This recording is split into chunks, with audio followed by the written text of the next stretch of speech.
Bonjour à tous. Aujourd'hui, nous allons parler de la sécurité du personnel dans les hôpitaux et des risques auxquels ils sont confrontés.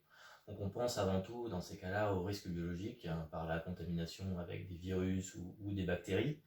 Mais il existe aussi un autre risque, c'est le risque chimique. On utilise des produits chimiques un peu partout dans les hôpitaux. On va le voir un peu plus tard exactement où le risque se situe. Et donc, les gens sont confrontés à cette problématique-là, sans forcément le savoir.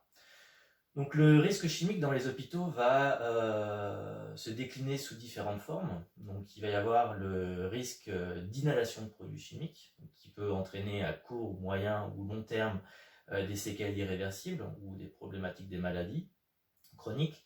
Il va y avoir le risque d'ingestion, donc dans ces cas-là, on va absorber un produit chimique et ça va générer justement des complications aussi. Et le troisième sujet, le troisième point ou le troisième risque, c'est le risque d'une projection chimique, d'une contamination chimique oculaire ou cutanée, c'est-à-dire que l'on reçoit une projection d'un produit chimique dans l'œil ou sur la peau, et celle-ci va générer aussi des séquelles. Donc on va se focaliser sur ce troisième point et sur les conséquences justement d'une contamination oculaire ou cutanée qui va entraîner la brûlure chimique. Donc la brûlure chimique, elle peut être provoquée par des produits qui sont soit irritants, soit corrosifs. Le produit va pénétrer dans notre corps et va réagir avec notre corps, c'est-à-dire avec nos cellules, et par le biais d'une réaction chimique, et donc avec le produit chimique, va dégrader justement ces cellules et entraîner leur mort. C'est ce que l'on appelle donc la brûlure chimique. Donc il y a 6 grandes familles de produits chimiques qui peuvent générer cette brûlure. Ce sont avant tout les acides, les bases, donc la soude par exemple. Pour les acides, on a l'acide chlorhydrique comme exemple. On va avoir les produits oxydants et les produits réducteurs. Donc ce qui est souvent utilisé comme produit oxydant, c'est l'eau oxygénée. On va avoir après toute la grande famille des solvants, donc organiques et anorganiques. Donc voilà. Et enfin la dernière famille, c'est la famille des produits alkylants chélatants. Donc c'est une famille aussi qui peut, au contact de notre corps, entraîner une brûlure chimique. La question est maintenant de savoir qui est-ce qui est concerné par ce risque à l'hôpital, dans l'hôpital. J'aurais tendance à dire, c'est pas évident à répondre, mais j'aurais tendance à dire que tout le monde, tout le personnel dans sa globalité va être concerné par ce risque, puisque les produits chimiques, comme je le disais, sont présents à peu près partout dans tous les services dans un hôpital. Donc on pense avant tout au laboratoire où l'utilisation des produits, l'usage des produits chimiques est quand même assez répandu.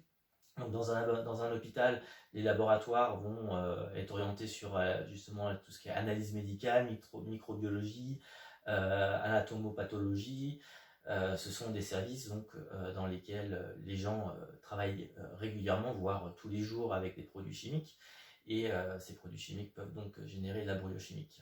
Le produit, par exemple, en anatomopathologie qui est très usité, c'est le formaldehyde, ou plus communément le formol, qui est classé comme produit corrosif et toxique pour la santé. Donc là, c'est une problématique très importante puisque ça peut entraîner de graves séquelles.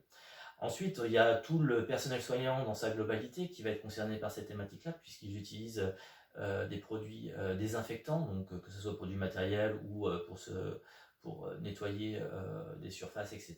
Donc là, dans ces cas-là, ces produits désinfectants sont à base de produits chimiques, donc ils peuvent aussi générer une brûlure chimique. Après, il y a la partie pharmacie où il va y avoir la préparation de médicaments ou de mélanges spécifiques inhérents à l'activité d'un hôpital qui vont être donc préparés. On pense bien évidemment aux produits cytostatiques, donc ce sont des produits qui sont utilisés lors des chimiothérapies et qui ont pour but de justement stopper ou d'inhiber, on va dire, le développement des cellules cancéreuses dans le corps. Et ces produits sont bien évidemment fabriqués à partir de produits chimiques qui sont assez agressifs dans leur globalité. Ensuite, il ne faut pas oublier aussi les techniciens de surface qui utilisent des produits détergents, donc justement pour nettoyer les surfaces. Et le risque de contamination n'est pas à négliger dans ce cas-là aussi.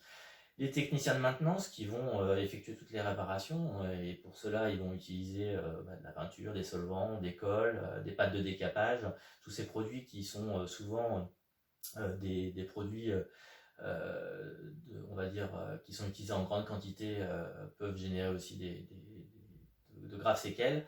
Et enfin, le dernier service qui est concerné par le risque chimique, c'est le service de la blanchisserie. Alors ça paraît un peu paradoxal, mais en blanchisserie, on utilise justement beaucoup de lessive à base de soude, d'agents blanchissants, donc souvent c'est de l'eau oxygénée, donc ça va être des produits oxydants, et dans ces cas-là, ça peut aussi générer de graves séquelles. Donc le plus important reste la prévention du personnel sur ce risque-là et le port de pays adéquats au risque. Ceux-ci vont donc permettre justement de réduire le risque, mais malheureusement de ne pas le supprimer. Dans le bulletin de mai 2016 de la fonction publique hospitalière, donc, qui regroupe tout le personnel soignant des hôpitaux publics, ils ont recensé pour l'année 2013 288 brûlures chimiques, et un tiers des patients donc, de ces 288 brûlures ont eu une interruption de temps de travail supérieure à 10 jours, ce qui est quand même assez conséquent.